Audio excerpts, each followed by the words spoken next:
Hey, hey, welcome back to Cream City Dreams. It's the podcast where I interview incredible Milwaukee women. I am Megan Schultz. I am your host, and this week I'm talking to not one, but two incredible Milwaukee women. And listeners, I am so excited for you to hear this conversation. I am talking today with Rita Bertrand and Marjorie Moon, two women who founded Milwaukee's chapter of the Threshold Choir. This is a beautiful group of volunteers who sing for people on the threshold of death often, and also other thresholds that we'll talk about.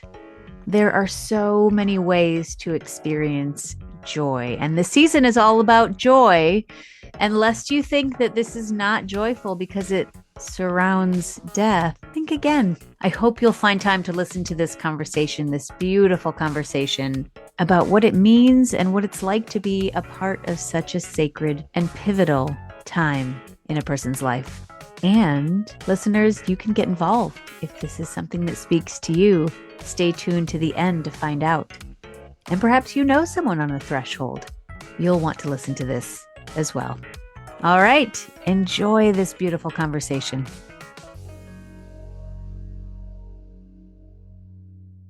Today on the podcast, I am so very excited to welcome Marjorie Moon and Rita Bertrand. These two women founded the Milwaukee chapter of the Threshold Choir, which is a collection of over 200 chapters around the globe, founded 25 years ago in California, who, very simply speaking, sing to those who are on the threshold. And the threshold could be all sorts of things, but often we think about this as death, but we'll talk. There are other occasions as well. And listeners may wonder why I've asked Marjorie and Rita on this season in particular, when it's all about joy. But when I heard about our local chapter and I talked a little bit with Marjorie about what they do for these individuals and their families, to me, it sounded like one of the most beautifully joyful things that we can offer another human being. So I am so excited to hear more about this. So thank you both for joining me. You're very welcome. What a great intro. Well, and Marjorie, since we met at the Hanan Refugees Relief Group dinner and we talked about this, you told me about this, and I had heard of this before, but didn't realize it was something we had here. So I wonder, for those listeners, though, who might not be familiar with what a threshold choir is, could you give us a little more detail about their history, sort of how they got started, and then maybe in particular your story with our Milwaukee chapter? Sure. We started as an organization 25 years ago. We're celebrating that important date this year. A woman named Kate Munger in California had a good friend who was dying, and she went to sit at the bedside and sat for a whole afternoon.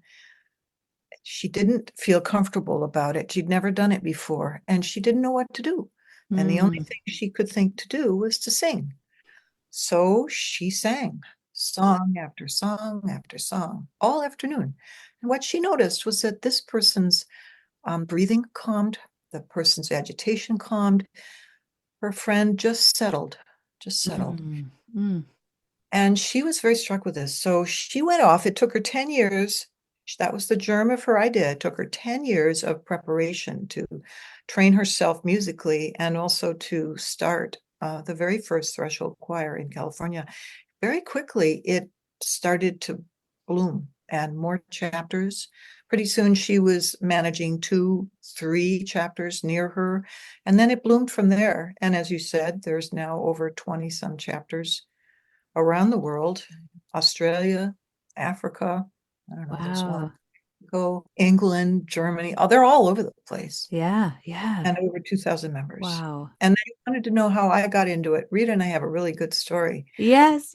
So I was singing for the Milwaukee Symphony Orchestra chorus. I'd been singing for a number of years. And I was talking to my sister, who's a singer out in Boston. And one day in September of 22, she said to me, "Have you ever heard of a threshold choir? I just heard of that. It's really interesting." And I hadn't. She explained what she understood. And I was immediately caught. And that's kind of the way it seems to go for most of our members. So I went on the website, and then I also called and said, well, I'd really like to look into this. Is there a chapter in Milwaukee? And they said, no, but you could start one. So Rita will tell you her story. So what happened for me is I cantor at a local nursing home. And my mom had been a patient, and I think I shared some of this with you. And I had always gone there during my workday, different times, and had sung, etc. Well, one of the times I had the opportunity to sing for her roommate who was passing. And my experience, I then went to cantor for the chapel and talked to the organist about it. And she goes, well, have you ever heard of the Threshold Choir? I said, no, that's not something I've ever heard of. So I went online, and there wasn't a Milwaukee chapter. So I applied to start one within 12 hours of Marjorie doing it. Oh. So they put us together. Wow. So the two of you didn't know each other before At this? all. Wow. And within 12 hours, you both reach out to the headquarters and say, can we have a Milwaukee chapter? Or is there a Milwaukee chapter? Yes. No, but here you go. Here's a chapter buddy to start one with. Wow. Right. And this was what year? How long have you been going? 1920. Yeah, sorry, not 1922. 1922. Edit that out. Wow. And you both were in choirs or had a background in singing before. Okay. Rita's got a long-standing history, right, Rita? I have been a Sweet Adeline. I don't know if you're familiar with what that is, but it's barbershop harmony, sung a cappella. It's women for over 39 years. That's my background. So I have a lot of knowledge when it comes to how do you sing a cappella. Yeah. Oh my gosh, that's so cool. So Rita is our musical director. Okay. Where she does most of the administrative stuff for me with us. Wow. I love this idea that just seems so organic, singing. And you talked about the woman who started it being uncomfortable. And I think that's probably not uncommon for people to feel uncomfortable around, particularly death, when we're talking about the threshold of death, right? People don't know what to do with that. They feel awkward. They feel like, what can I say? What can I do? Should I touch? All the things. And then you bring in this something that is so universal and so natural to all, well, maybe not natural to everybody, but such a universal thing that we do when we're coming into life, right? We sing to our babies, and then to sing on the other end as well. There's also another piece of it that I have discovered since getting into it, is that our singing is not just, we do bring joy, we bring calm, we bring peace, but we also bring, for the family members gathered in the room, a chance to get some emotions out. It allows them to release the emotions that they're feeling a lot of times. Yeah. Because they're in such a state when you're going through this that they don't have time to think about their own emotions. And this allows them to feel. Yeah. It also helps the staff, which is really interesting, because our first time we went, we had staff members coming and standing in the doorway and saying to us, you have no idea how much this meant to us. We've had a large turnover this week, and the calm and the peacefulness that you brought through your songs has affected us. Which you don't think about.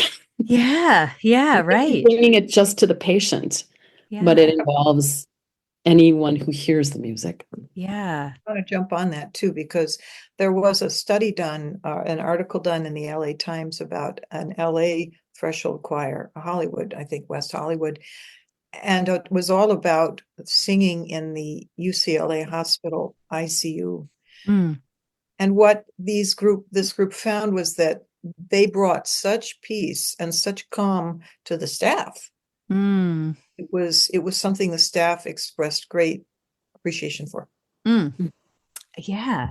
I mean, when that surrounds you all the time, I can only imagine that sort of needing that pause to take a breath, to just be present, is so important. I want to just set the stage for listeners in case they're like, what does this sound like? What are we talking about? So I just want to play a part of a song so that listeners can get an idea of what it is you do with your choir. You are so loved. You are so loved. You are so loved. You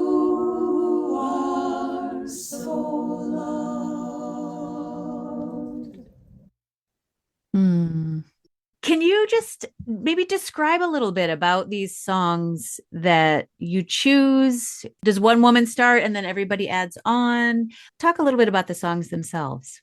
You want to take that, Rita? I'll start off by saying all of our songs are part of the larger organization.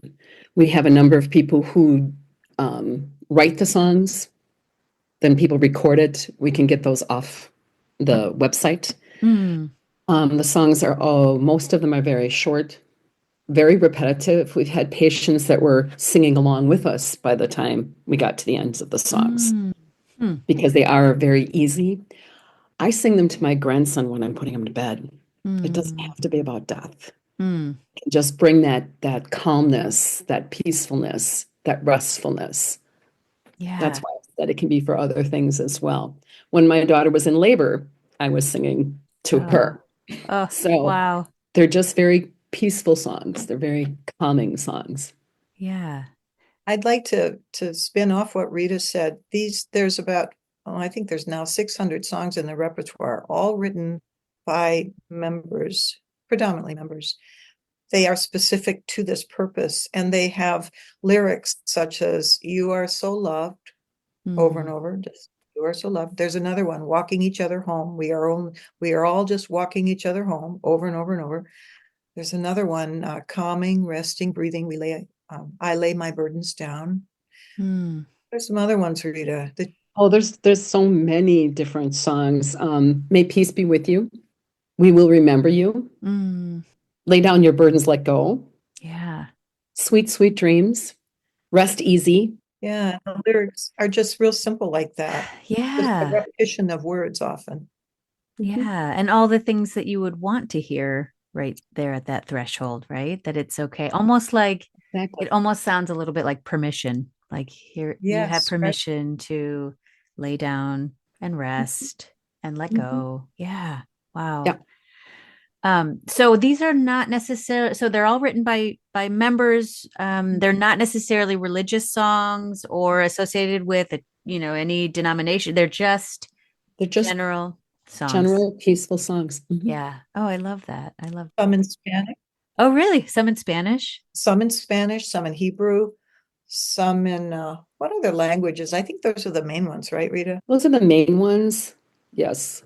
And we're currently working on learning some of those in the various languages because there's a large need. Yeah. Yes. So it's really non-discriminatory. Anyone is welcome to have these songs sung. Exactly. You don't have to come from a certain tradition or religion or anything like that. That's exactly. beautiful. And there are times where you have patients who will request a song. Like we had a lady who was a gospel singer and she wanted a gospel song. So we're working on adding that type of thing into it. We had somebody who wanted Edelweiss. Oh, nice. Amazing Grace. Just different songs, depending upon what they request. We try to fulfill those if we know about them. I was going to say, are those in your pocket? You can just whip those out. Some of them are. "Swing Low, Sweet Chariot." We've done that one. I mean, there's just. Rita, you got to tell the story there. I'll tell it. So Rita and I are singing with another, we work in trios, right? Usually. Sometimes there's two of us if we can't get a trio, but we have a high voice, a middle voice, and a low voice. So we're sitting on stools at the bedside, quietly singing, and we go into this room, and here's this lady. She's absolutely beautiful lady. African American. I think she had a daughter there and maybe a grandchild. And the daughter said she loves gospel. She loves gospel. So that's when we started singing Amazing Grace. She started singing with us. It was amazing. And then we went on to sing "Sing Love Sweet Chariot." It was amazing. She got into it. That is really cool. I was going to say, I was going to ask, how are these received by the listeners? I mean, I remember from my hospice training, I trained to be a hospice volunteer, and, there are different stages right up until the end. And so not every person can be like this woman that you were just describing where she can sing along, right? Some of them are just laying. Can you still tell that they're being received or... This is Rita. We've had comatose patients who you would think there would be no reaction. And there's been family members with us and said, "Oh my gosh, did you see? They smiled. Did you see there was a tear?" Did you see that their hands were moving like they were directing, or their feet were keeping time? So Mm. even comatose patients still hear what you're doing. You can tell the difference with them they're breathing, like Marjorie was explaining before, their breathing will settle. They will Mm. become more calm. I have sung in a situation where the patient was so extremely agitated they were thrashing. And this was before Threshold Choir started for us. And I just asked the nurse if it'd be okay if I went over and sang but she was a roommate of my mom's and sang for her. Mm. She had been just tossing and turning and thrashing. And as soon as I started singing, she calmed and her breathing calmed. And you could just watch her totally relax and totally be okay. Mm. So I sang from a lunch hour, and then I'd let her know that it was okay, that she could go be with her family, her maker, that she didn't have to stay here and be in pain anymore. Mm. And I said goodbye to my mom and I left. And the next day I came, the nurse pulled me out and said, "You could not have made it down the elevator," and she had passed. Oh my goodness. Wow. So I knew then I could sing for people who were passing and bring them that comfort, which is Yeah. how I got started talking about it to the choir director because of Yeah. that experience. Yes. Wow. And how many people are in the choir, men and women? We Currently currently have 13, 13. and we have one person who just came for the first time last night who might join us. We have a man we're meeting tomorrow. He would be our first gentleman. We're thrilled about that. So it's open to anyone. Open to anyone. Can I track a bit? Because Yeah. the story I wanted to tell you that I just heard about that just really got my attention about what do people hear in these unconscious moments when you think maybe they're not hearing. Mm. It was in a UK newspaper, a story about a 24-year-old woman who had a very serious stroke. She was placed in a medical coma so that, she could heal. During that time, her family played a lot of music for her with lyrics, Mm. songs they knew she liked. When she was woken up, she came back to consciousness. She could not talk. She couldn't really move, but she could sing those songs. Oh, wow. She could sing the words. I think that's remarkable. Yeah. Yeah. Oh, yeah. It just shows you that it's getting through. It And gets them. yeah, I think again, it's that universal, we all have a heartbeat. So we all have that rhythm inside us. So I just feel like I feel that so strongly about music, how important that is and how it can bring us back to ourselves. Yeah, I love that story. There's something that threshold choirs do called a song bath, that in its elemental form is singers surrounding a reclining singer. We do this in practice when someone's having a hard time in their life, or if it's their birthday. We surround the singer and we sing over them, and the sound waves flood over the person reclining. And Mm. there is an effect. You can feel that. So I Mm. think that's what you're talking about, this connecting into the heartbeat. I don't know how it works, but it happens. Yeah, I don't either, but yes, I believe it 100%. If you think about heartbeats, if you've been upset and somebody gives you a hug, you regulate to their heartbeat. They're more Mm. calm. It'll help Mhm. calm you. Music does that same thing with the beat and the rhythm. Yeah, yes. Actually, now that you're saying that, that made me think of, are they called mirror neurons that Yes. allow us, yeah, to Yes. emulate what we feel and what we see? Yeah, Mhm. yeah. I was doing a little bit of research for this, and I read an article where the founder, Kate Munger, said, "We don't consider what we do performance, we consider it more like prayer. There's very little judgment in this context." And that was interesting to me to have read that because one of my questions was going to be, do you guys get nervous? This feels like a super pivotal moment in a family's life. Is it hard to be on show, but that maybe you're not on show?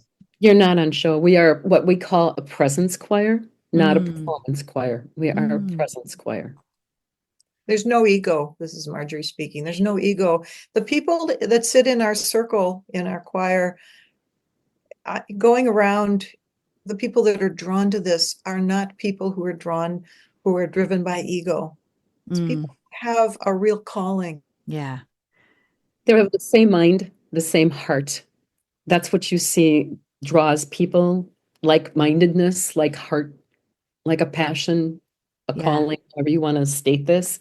Yeah. It brings the same type of person to do this type of work. Just like for hospice volunteers, you are of a certain mindset or ability to be able to care for a patient that way. It's the Sure. same for being able to sing. Yeah. We are not a performance choir. We are a presence choir, but blend is non-negotiable. Pitch, non-negotiable. Our singing has to be calming and soothing. And if someone's off key, if they don't know their notes, if they're singing the wrong notes, if they can't blend, which some people can't, just by the timbre of their voice, it won't be a calming sound. Yeah. I had to insert that because that's really important. Yes. An operatic style voice wouldn't fit this style of singing, because when you're blending a cappella, if you have somebody who has a vibrato, it isn't going to blend with the other people, and that's going to be disruptive, not Yeah. calm. Yeah. Yeah. So that's no the caveat. soloists, no people who didn't make it as a pop star. So you've come to us? No, thank you. Yeah. You have to have the heart, but you also do have to have a voice. That makes sense. That makes sense. So are there, in order to get into the choir, are there auditions, or how does that work? Go for it, Marjorie. You can explain that.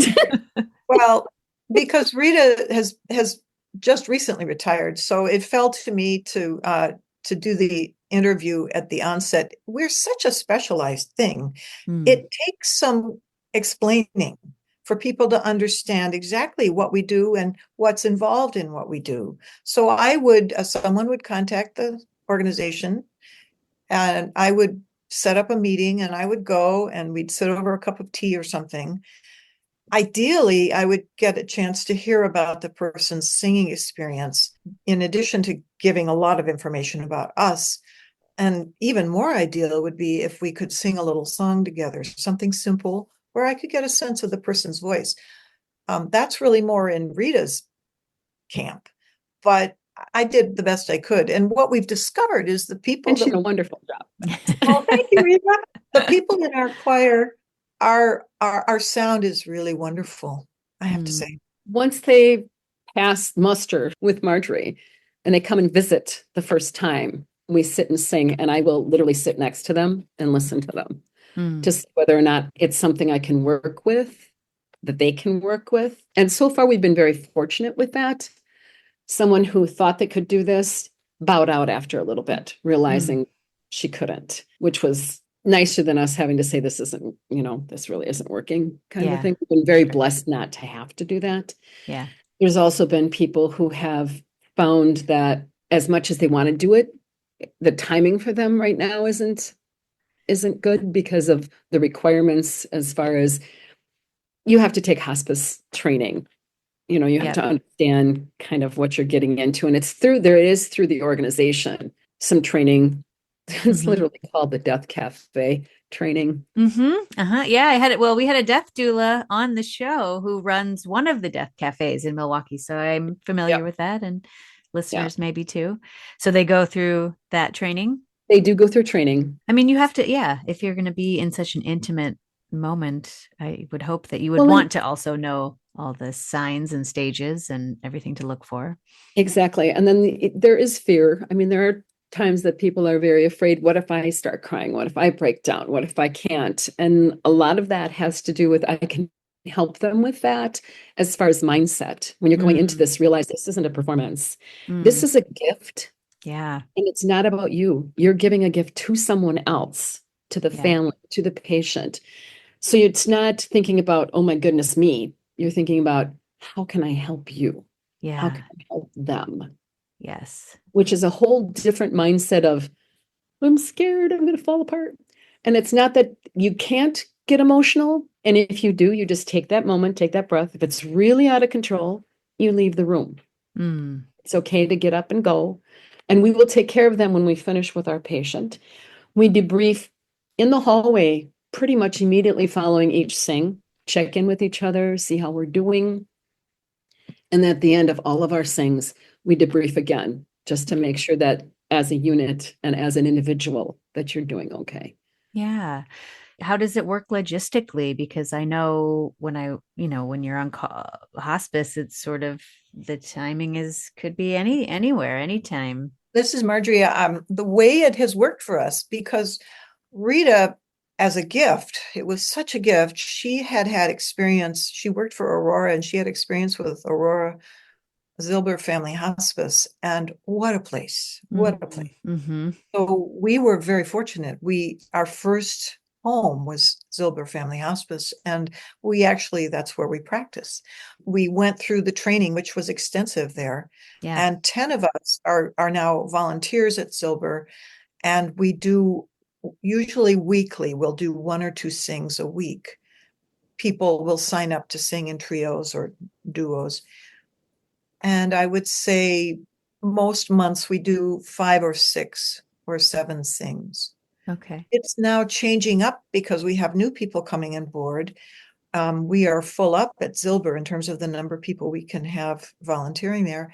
And we have 3 new venues that have come on board that are very interested in having us sing. These are all scheduled sings, except for one. One is a children's hospital. We're hoping very much that people will call us. People will be advised that we're a service that's available, and hopefully people will call us. But the other 2 will be scheduled visits once a week, once a month, whatever it will be. And then there'll be, in addition to that, there'll be people calling us and saying, I just got a call like this. My aunt is in hospice in Muskego. Can you please go and sing for her? So we have that too, but that's not our bread and butter. Okay. We don't get any money, guys. I was going to say, wait, bread and butter? I thought this was. Yeah, no, this is all volunteer. We don't get any money for it. It's all volunteer. Yes. Yeah. It's all volunteer. That's what I was going to add, that we do occasional one-offs.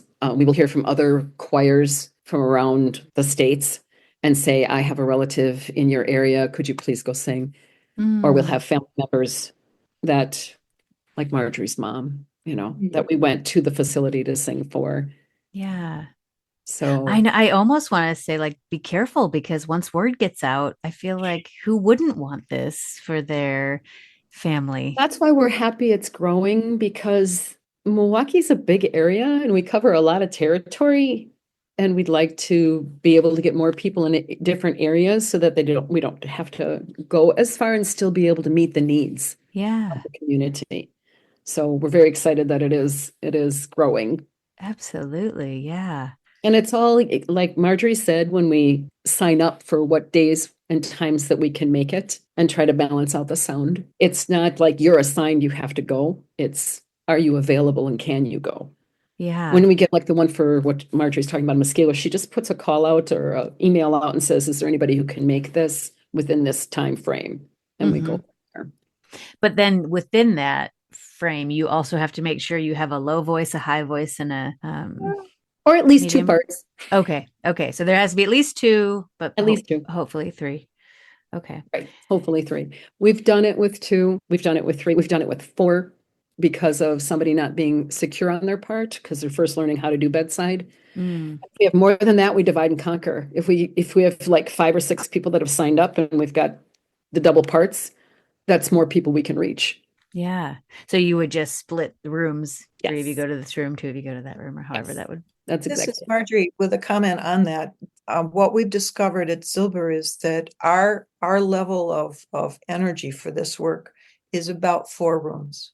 Each room we'll spend about 15 minutes in, and then we debrief in the hallway, we hug, it's very emotional in a good way. Yeah. Yes. But after about 4 rooms, we're all pretty tired. We're pretty spent. Yeah. I can imagine that just the energy that you have to bring yourself to then give that gift. Well, and you're absorbing some of their energy. You do. We had a case where we had a elderly lady who seemed to be sleeping. Her whole family was there. She had 3 daughters, and one was on each side of the bed and the other one was at the bottom of the bed. And we sang for this woman. And when we finished singing, she actually clapped and said beautiful, very softly, very softly. And the daughter's like, that's more energy than she has expended in a week. Oh, wow. So this is how much this meant to her. We can't thank you enough. I was fortunate enough to be close to the one daughter, and she came over and hugged me and just cried, Oh, which oh, was fine. It was yeah, good. It was good that she could release that emotion, but yeah, it does take something to be able to allow that. yeah, yeah, to So receive when we that for walked sure. out of that room, I said, okay, I need a minute just to gather me.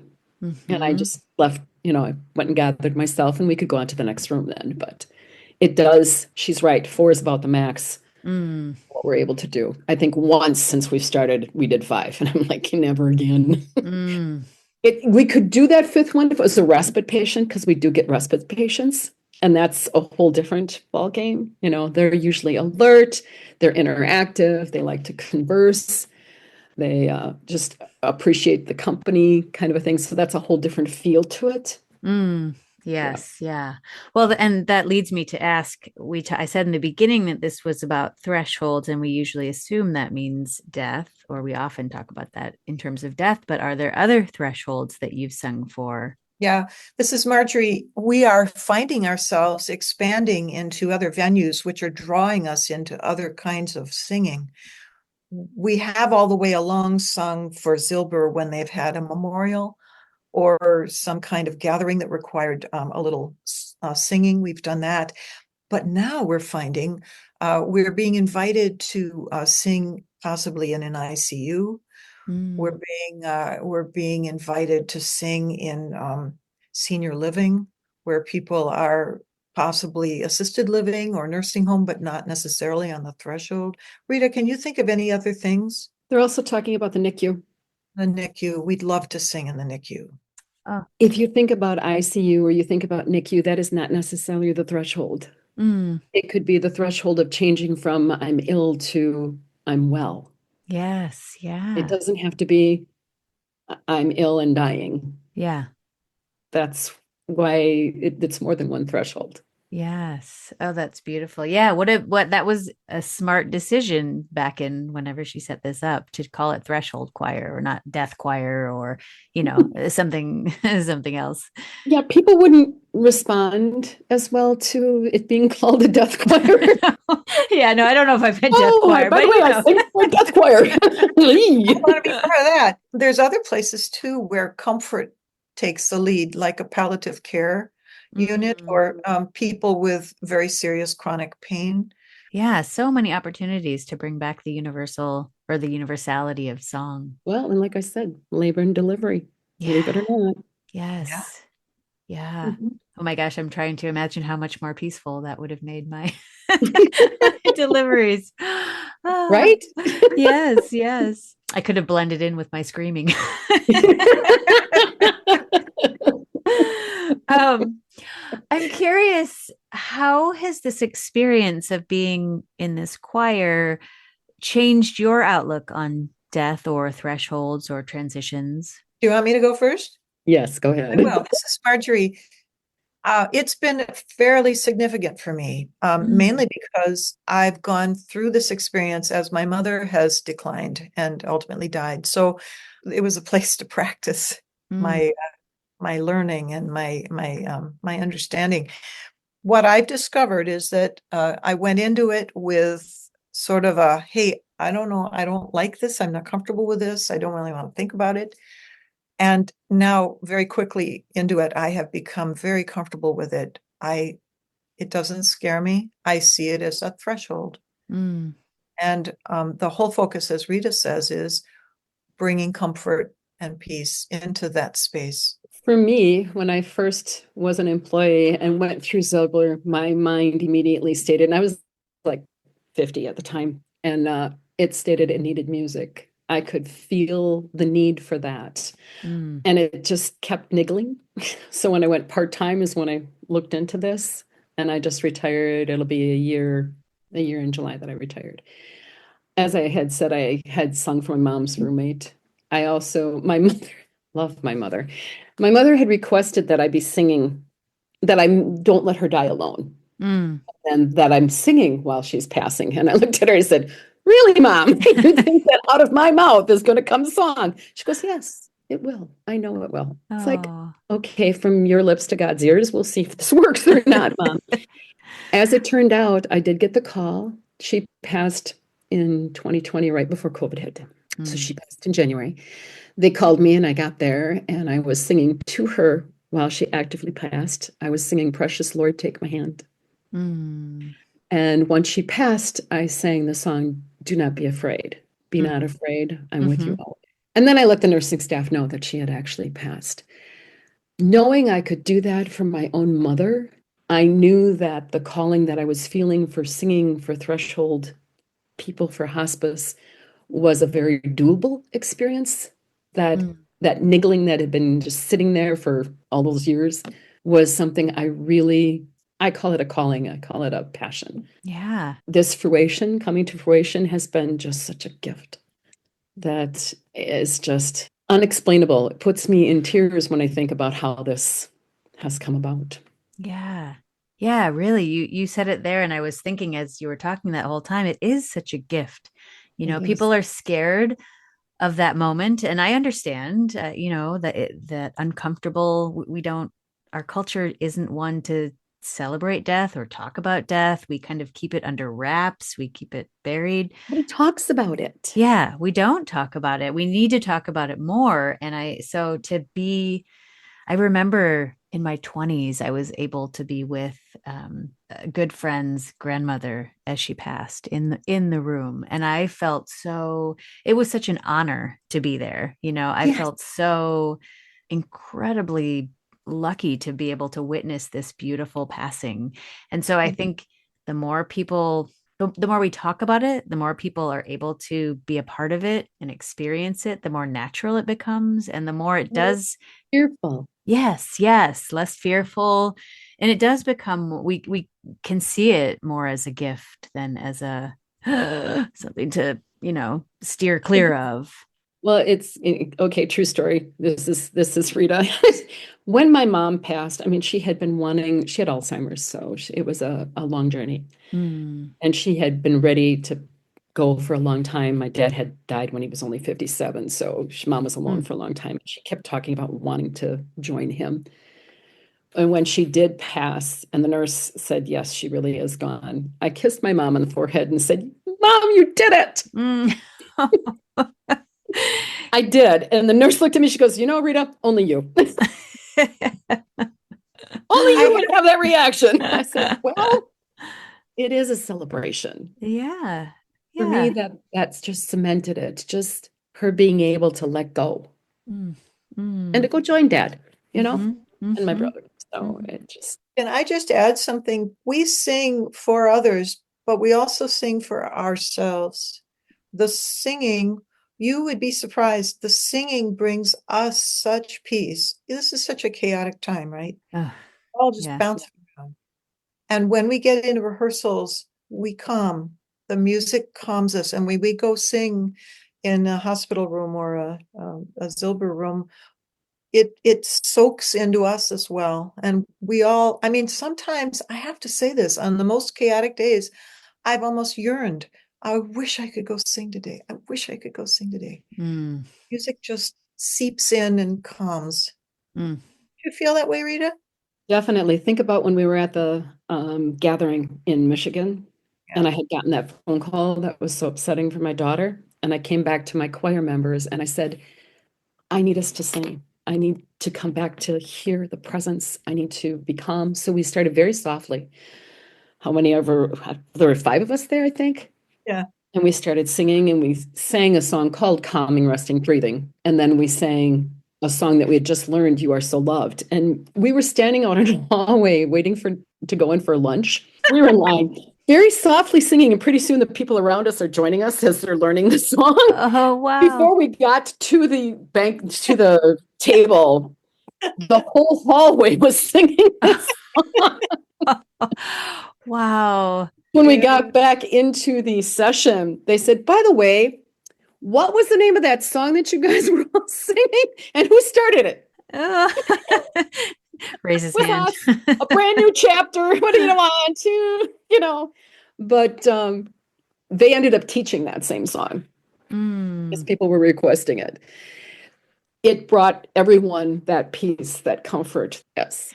Was this a gathering of all the chapters? Do the chapters meet? Do you get together nationally, Yeah, internationally? that was a regional conference. Because of COVID, they stopped doing well, I suppose international, but where the whole organization would meet in a particular place and they'd have a big blowout. They haven't done that since COVID, but there've been a lot of regional things. We're going to one in Madison in June, and we had this one in Michigan that was for the mid states. Okay. They're great opportunities. There were 100 and some people there. One man. Yeah. It was great. You sang melody an octave down. Oh, nice. So you say it's all volunteer, but I know how all volunteer things go. They do need some funds to keep things going. Are there ways that the community supports you or can support you, or do you get gifts from families who you have sung for? And We have gotten gifts. The organization also has a budget that provides us with things if we need them, like the materials that we hand out, the promotional materials. They'll send us bunches of that stuff. Actually, we have a pretty slim budget. you're pretty bare bones. We have gotten gifts. We don't solicit them. People sometimes are moved.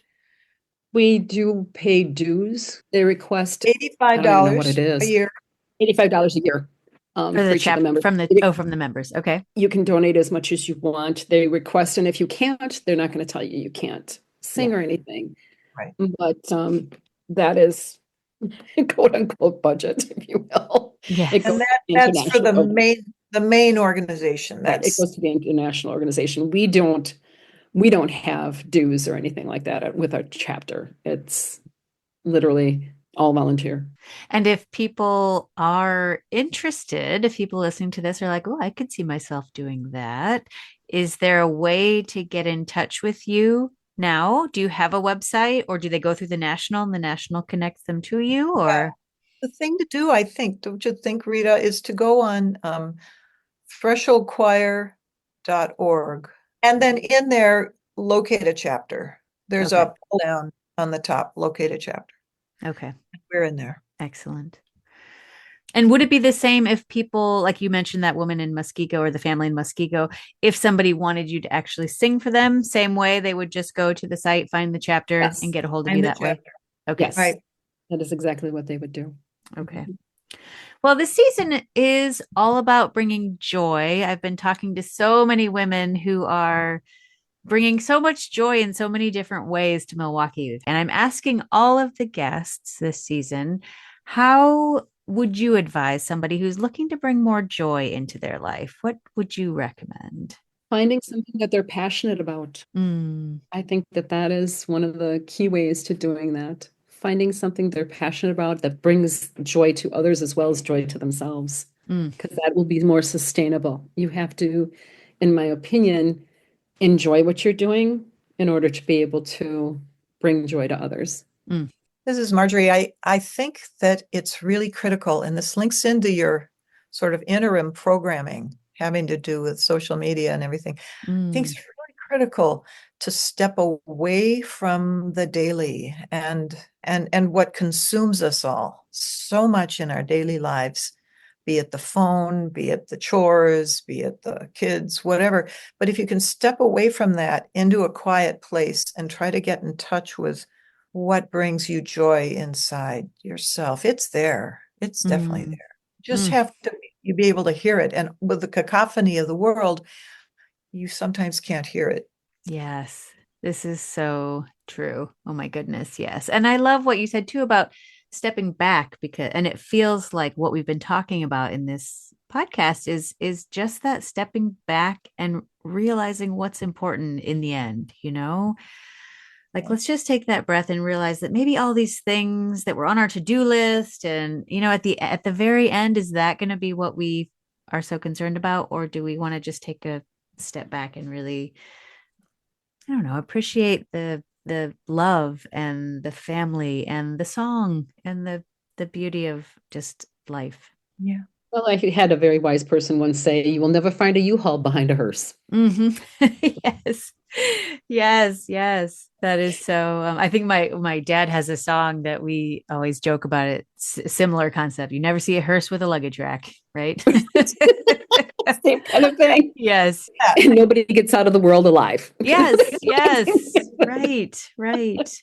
So what's really important, people? Something that you enjoy, something you're passionate about, and then do it. Love that.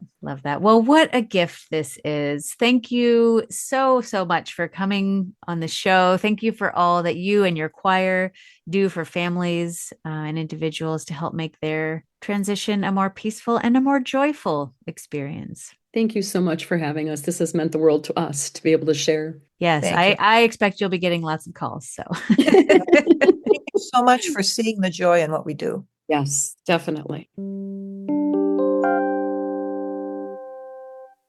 Listeners, did you even know that this existed and that we have a chapter in Milwaukee? How lucky are we? What a gift that Rita and Marjorie and the women and one man in her choir bring to these individuals, to these families at such a sacred time.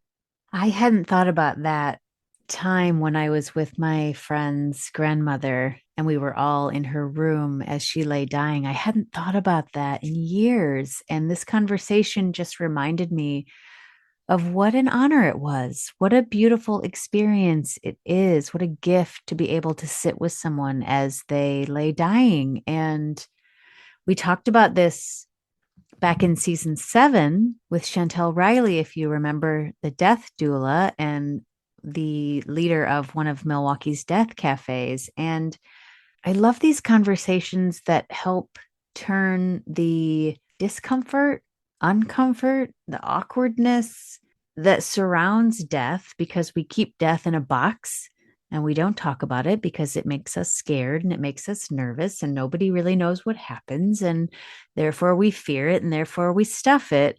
But, to be able to talk about this and to be able to be present in these moments so that the experience for everyone involved can be so much more impactful and meaningful and beautiful. I love it.